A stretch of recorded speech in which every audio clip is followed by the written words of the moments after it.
Good morning. So I want to talk about client experience today because it is one of the most important aspects of running a business, whether you're a copywriter, whether you run a large corporation, whether you're a solopreneur, whether you have a team of, 5 to 25, it doesn't matter. Your client experience is your number one differentiator because it does not matter how much people desperately need what you want.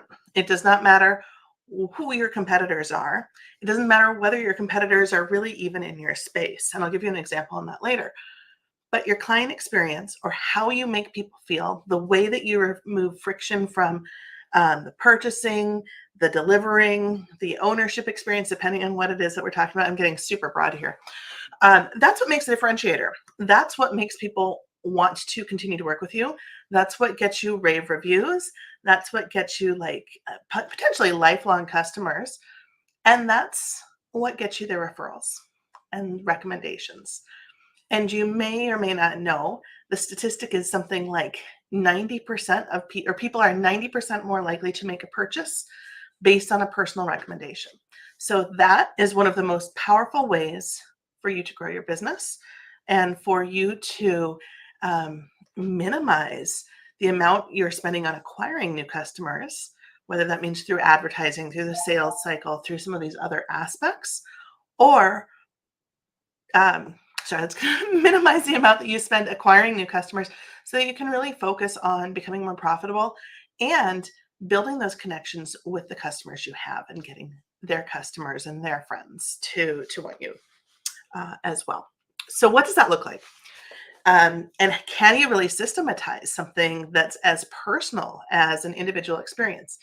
The answer is yes, absolutely. And yes, of course, there's a gazillion AI types of tools out there that make it easier. But that's if you know how to program that data in and what to do with it and how to adopt it as you move forward.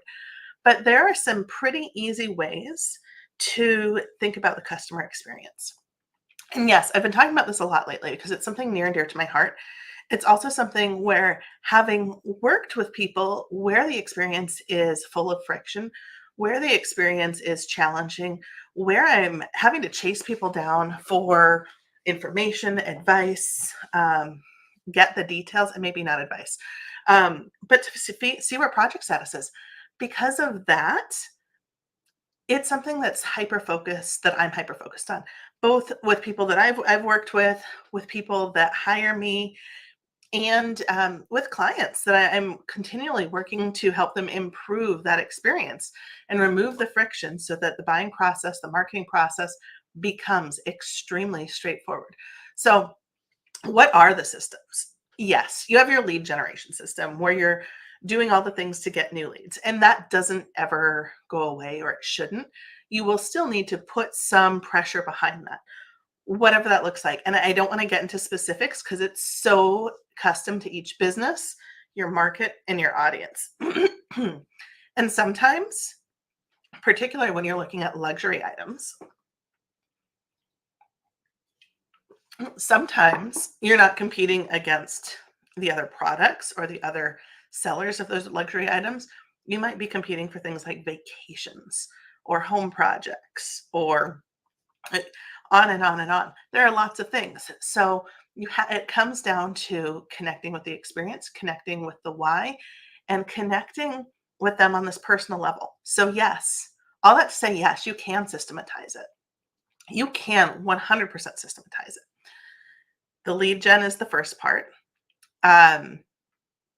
And we're not going to get into that. That's the topic of like 90% of marketers, is lead gen, because that's the marketing's job. Marketing generates the leads and hands them off to sales. And if you are your one-stop shop sales and marketing team, you're in charge of all of it. So the line becomes much more blurry. But as your organization grows, you have a marketing team and a sales team. And the marketing team has to be working hand in hand with the sales team to make sure that that handoff is smooth. So, what does building a customer experience look like? What does building a customer experience that turns into your best lead gen and marketing system look like? It means looking at all of the aspects. Okay, so let's say they're already a lead, they're already in your system. What happens when they book a call? How do you get them to want to book a call? How do you turn them from a looker into someone who maybe has some genuine interest? What are the touch points there? Once you get them on a call, what do those touch points look like? What does the proposal, what does that sales process look like? Because we're very quickly shifting out of marketing and into sales and then into delivery and operations. So, what does the sales process look like? What are those touch points? What are your follow ups? Um, we get then into, okay, everyone's signed on the dotted line. What do we expect? Your onboarding should actually start very early on in the process. And yes, I'm talking about how to systematize it, but I want you to think of these separate things as systems, and there may be some overlap. But what is onboarding? How are we setting expectations? How are we making sure that people understand what things are going to look like every step of the way? Because when you can communicate that and when you can set those expectations, it is much easier to keep people happy than if they have some pie in the sky expectation that's not realistic or not possible for you to deliver. Okay. So we have the onboarding where you're setting the stage for all of the communications, what's going to happen and when. Then it's the delivery. What does that look like? How can you elevate that experience? Part of it's simply doing what you say you're going to when you say you're going to and communicating along the way. It doesn't have to be rocket science, right? But you do have to come up with these aspects every step of the way so that you're understanding. So that if you know what the touch points are, you can then communicate them. Then, once delivery happens, what's the next step? If you depending on what your company is selling, if you're selling a service, delivery, and then offboarding. On the other hand, if what you're selling is something that's ongoing, like I'm going to use a hot tub, luxury home item type example, or software as a solution type example, where the sales process is just the beginning of the relationship. What does ownership look like? What does that new customer status look like? How can you get them so into the product that it becomes indispensable, whatever it is, whatever this ongoing relationship look is going to look like? How can you set the stage for that? What do those steps look like? At what point should you check in? What kinds of information should you drip out and when to help them have a really stellar experience? Why are we talking about all this? There's good reason. Because you have to, as I've said, you have to identify these key points so that you can, again, communicate them. And I'm going to let you in on a secret. Yes, you can systematize it because no matter how custom the relationship, no matter how custom the individual experiences may be, the process remains the same. And so if you can communicate that, again, every step of the way, so people, they may not know what's happening 10 steps down the road, but they probably know what the next 1 to 2 steps look like because it just makes it easier on you and on them. They're not feeling like they have to chase you down. They know when you're going to do the next thing. You're not feeling like you're getting pulled out of different things to answer these questions. So let's look more in depth at those systems. Okay. So people are leads. What are some of the pieces of information they need to take you up on your offer of a call? What do you need to drip out? What are the next steps? Hey, first we're going to have a call, then we'll show you how we can help you solve the problem. Straightforward. On the call, cool. Well, here's how we usually work with people like you. Or you don't have to say people like you. Here's how we typically work with people. We are doing the thing, then we're doing the next thing, then we're doing the third thing, and then you get to go forth and conquer whatever it is. Again, talking in very, very general terms here. Okay, so this might look like, hey, so a typical project is 2 to 3 months. Um, First, we kick off. I'm going to go in depth into this interview, brand interview. Then we're going to focus on the deliverables, building out a timeline. Generally speaking, it's about 2 months from kickoff, depending on factors like review times and anything else that might come up. That's what it might look like if you're talking to me about a project. If you're talking, again, we're going to talk about hot tub delivery. If we're talking about the hot tub delivery, it might be like, look, so we can deliver it at X time and day. After that, here's what to expect up until then. Here's what you need to do to get ready for that. Then after that, here are the next 6 steps that we're going to take to help you enjoy your ownership experience. Does not have to be greatly detailed. They just need to know like the high level information of how they are going to be confident that they A have made the right decision and B know exactly what that's going to look like and know that you understand their desires. So then the next step is like, okay, so cool. To wrap this up, I will send you over this proposal and agreement. You're going to sign it, and away we go. Or if you're in person, face to face, you'll be like, and here you go. Sign on the dotted line, give me your deposit, and then we can get these other things scheduled.